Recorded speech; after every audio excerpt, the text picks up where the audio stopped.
dahil sa Blue Ribbon, maybe, yun na, naisip ko na rin ito, maybe stepping down is an option. Sir, kino-consider niyo po yan?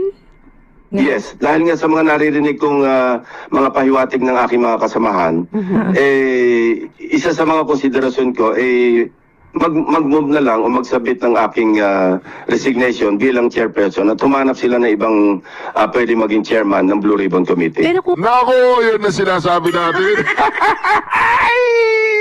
Bababa na po si Pinky Lacson bilang Blue Ribbon Committee dahil mga kareaksyon, napaghalata po, halatado ang galawan ni Pinky tsaka ni Tito. Oo, halata naman talaga na protector sila ni Tambaluslos tsaka ni Bongbong Marcos.